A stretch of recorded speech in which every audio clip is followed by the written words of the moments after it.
retomar, la idea que yo traté de aplicar a este texto es una especie de arranco con una idea de juxtaposición a partir de una experiencia personal. O sea, nunca había visto yo La Noche del Cazador en 35 milímetros.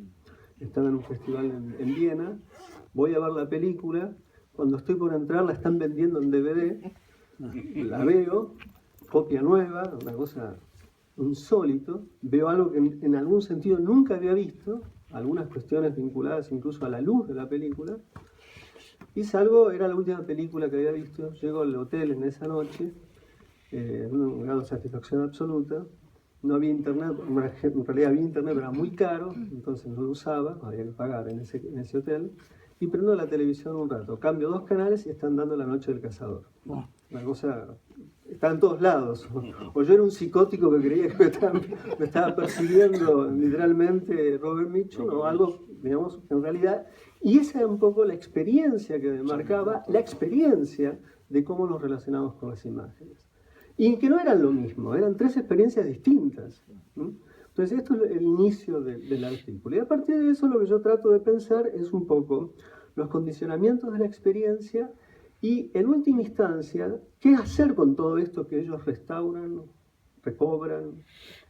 Y es precisamente la posibilidad que tienen estos espacios como los festivales de que no solamente se está recuperando o se recobran las imágenes, sino que también al mismo tiempo se conserva la posibilidad de hacer un tipo de experiencia, que es, por ejemplo, la que se tuvo hace 2 días atrás con Los Venerables Todos. Eso no es verla como yo vi la película en YouTube, es otra la experiencia.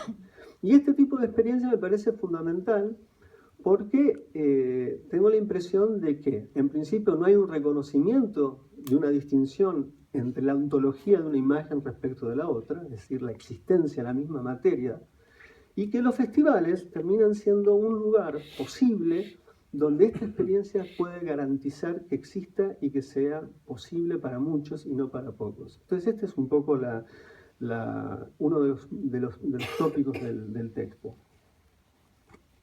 Junto con eso, que tiene que ver ya con la mirada que puedo tener en los festivales, es que no todos los festivales tienen esta conciencia doble de lo histórico. La historia del cine como tal, en tanto que hay periodos, hay estéticas, lo que fuera, y el festival va trabajando sobre esto, o se pone en evidencia un autor, lo que pasó nuevamente con Antin, sino que además los festivales pueden plantear esta especie de historia de la misma materia de la imagen, porque uno se encuentra con proyecciones de 16, con proyecciones de 35, con proyecciones digitales.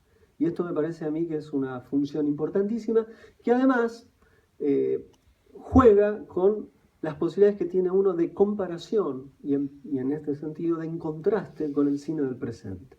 Puesto que en general el presente es lo que se valora, no el pasado, y en este sentido los festivales, cuando empiezan a no establecer una relación crítica de ida y vuelta, dialéctica, entre su historia material, como la historia del cine, y el cine del presente, me parece que se vuelve problemática la experiencia en sí de lo que entendemos por cine.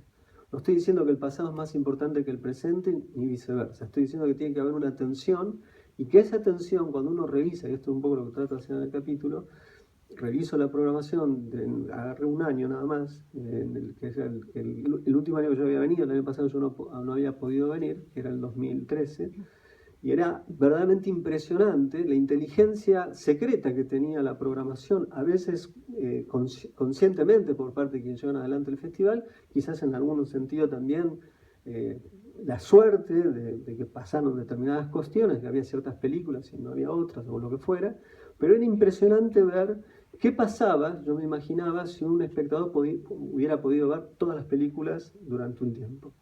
Y lo que pasaba era que efectivamente había un diálogo extraordinario entre el cine contemporáneo, el cine del pasado, distintos formatos, donde uno podía irse de este festival con un concepto de cine, me parece, mucho más atractivo, integral, holístico, si se quiere, que como generalmente los festivales suelen priorizar, o hay festivales que priorizan extremadamente el pasado o el presente lo es absolutamente todo. Y esta conciencia de historicidad para pensar el presente me parece que es lo que en los últimos 10 años, para mí más que nada, observo en Mar del Plata. Como algo que hace distintivo al festival. Yo creo que es el festival, en ese sentido no creo que haya ningún festival en Latinoamérica que esté jugando estas cartas en la construcción de un espectador, porque en última instancia se constituye y construye un espectador en estas experiencias. Entonces esto es un poco, digo varias cosas más, y por último, sí hay, yo tengo una preocupación en particular, que es el cambio estrictamente en la ontología de la imagen, la implicancia que tiene el cambio de lo digital, digamos, de lo analógico a lo digital, y en ese sentido, bueno, dije recién el orden perceptivo, pero me parece que incluso hay efectos estéticos respecto de esto y algo de eso también aparece en lo que escribí. Ahora soy yo el que está mareado y necesito respiración porque me bajó la presión. No sé, debe ser algún tipo de yo creo que hay algo. Estoy transpirando. ¿Sabés lo que puede ser? El pegamento está fresco. Pero bueno, eso es más o menos. El olor al pegamento. Pegamento fresco, me dice que pegaron las El olor al pegamento. Estamos todos entonces un poco, ¿no? Con el pegamento. ¿Quieres hacer preguntas? ¿Quieres hacer? Sí, quería agregar una cosita más. El libro tiene, además de estos 4 capítulos, un anexo al final, que para mí también es como una sección muy importante, porque es donde tratamos de volcar un poco el fruto de toda esa investigación, digamos, los documentos relativos al festival estaban bastante dispersos, o la información que encontrábamos en distintos archivos, en diarios, revistas de distintas épocas, y se planteó un poco el problema de, bueno, tampoco se puede contar todo y enumerar absolutamente todo cuando uno está contando una historia en cada uno de los capítulos, pero a la vez era un material que había costado mucho reunirlo y que no estaba en ningún lado, digamos, si uno quería buscarlo de vuelta, iba a tener que hacer todo ese trabajo nuevamente de reconstrucción.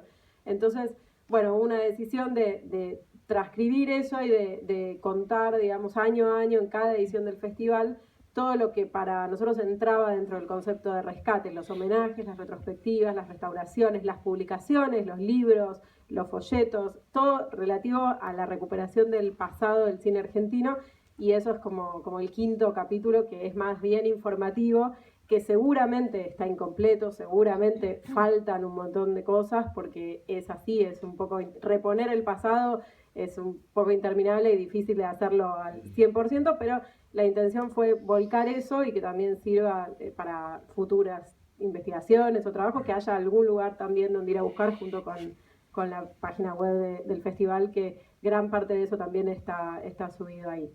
Así que, bueno, no sé si quieren hacer alguna pregunta, agregar algo. Sí, yo quisiera preguntar algo. Sí, hay espacio.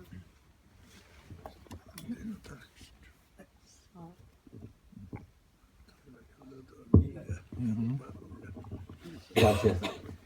A título del ciudadano común que no sabe nada de cine, pero quisiera preguntarle a la señora que terminó de exponer, que usted expresó de que la Cinemacoteca no funciona aún, ¿es correcto? ¿Escuché bien o no he entendido bien lo que usted ha expresado anteriormente?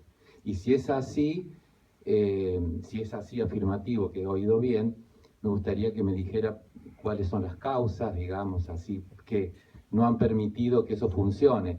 Pero les doy un poquito así algunas alternativas de respuesta también, o sea, es porque el trabajo es demasiado faraónico y no se termina nunca, o los fondos no son disponibles, se toma demasiado cafecito y se charla demasiado de cine, o todas esas causas combinadas o ninguna de las causas que he mencionado. Gracias.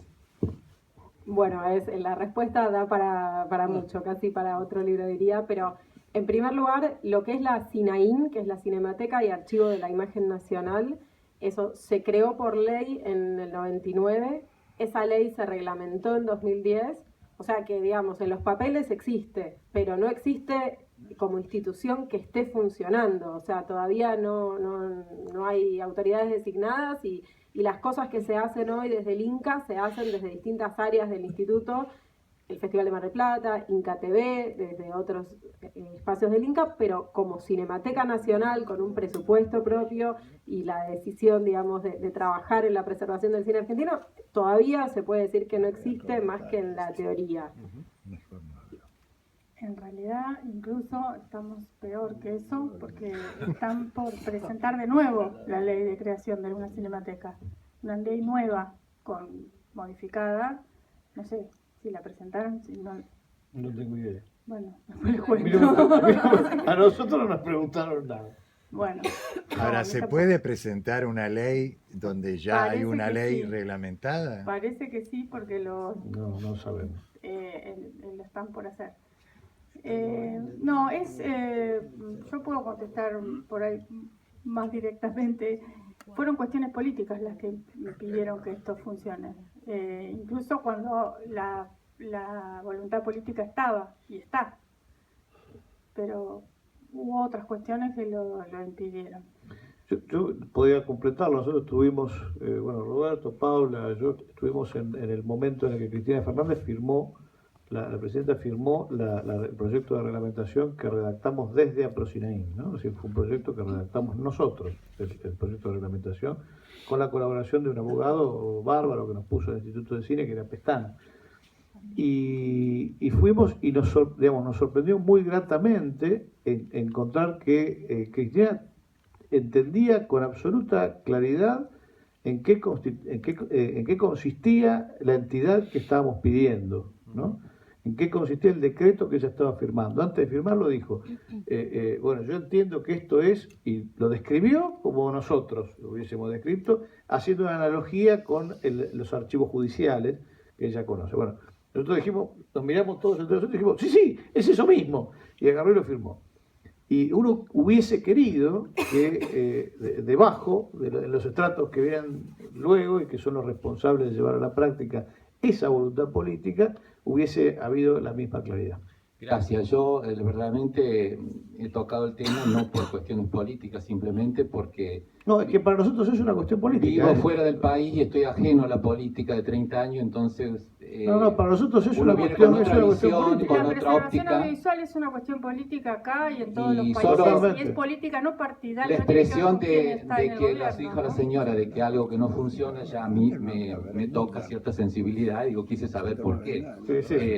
Como simple ciudadano, para ver si eran problemas de fondo o no se usan bien esos fondos. En fin, he tocado algo que no lo sabía. Gracias, de todas maneras. Por favor. ¿Alguna pregunta más?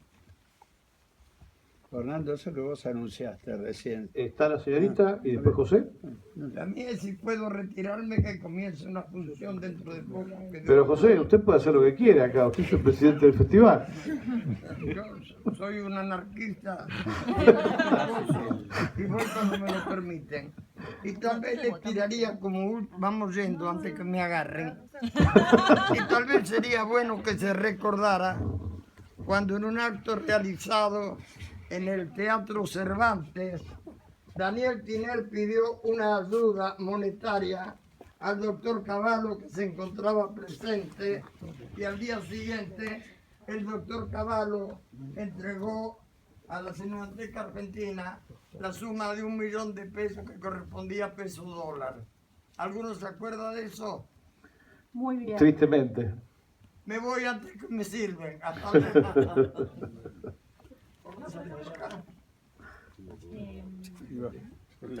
Sí, en relación a lo que hablaba Corsa de la formación de espectadores, en realidad